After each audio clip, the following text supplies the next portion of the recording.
చూస్తున్నారు ఫ్రెండ్స్, శ్రీ వారాయి ఫార్మ్స్లో ఈరోజు అయితే మనం ఈ మట్టి వేయించిన కాడ అయితే ఎలగడ వేయించడం జరుగుతుంది. ఆల్రెడీ కింది మళ్ళీ ఎలగడ వేయించడము, ఇక్కడ ఎర్రమట్టి పెట్టిన దాంట్లో కూడా ఎలగడ వేస్తున్నాము. చూస్తున్నారు కదా మట్టి ఎలా ఎర్రగా ఉంది. ఇందులో పోయినసారి మనం గోంగూర వేరుశనగ వేసినాము. ఈ గోంగూరే పుచ్చిపోయింది, ఇక అది పోవాలి అందుకని చెప్పి వర్షం పడ్డాక మళ్ళీ మొలకలు వచ్చిందాకా ఆగినాము. 1-2 సార్లు దింతగానే ఈ గోంగూర విత్తనం పోయేటట్లేదు మనకి.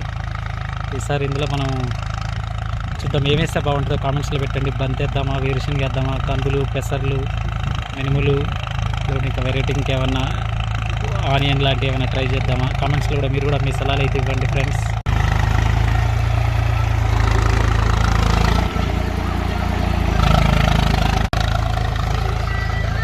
మొన్నైతే డ్రిప్ పైపు తీయడం జరిగింది, మొన్న పోయినసారి పరిచిన డ్రిప్ని.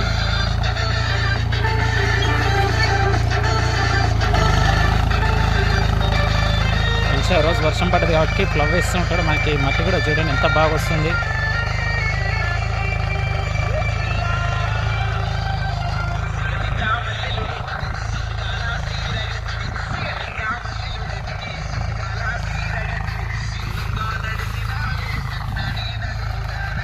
ఇందులో అయితే మనం ఈసారి గోంగూరను అయితే ఎట్టగైనా తీసేయాలి. మొత్తానికి 1-4 సార్లు దున్నైనా సరే.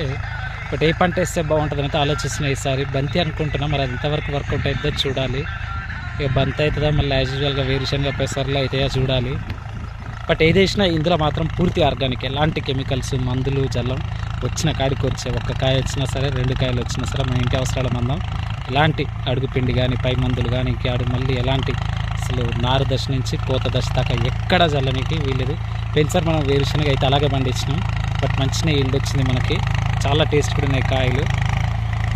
ఎందుకంటే మన ఇంటి అవసరాల కోసం చేసుకున్నది కాబట్టి ఇది మనం ఎలాంటి మందులు వేయకుండా అయితే ప్రయత్నిద్దాం. ఈసారి కూడా ప్రయత్నానికి ఎలాంటి మందులు అయితే బతికిందో వస్తే వచ్చింది.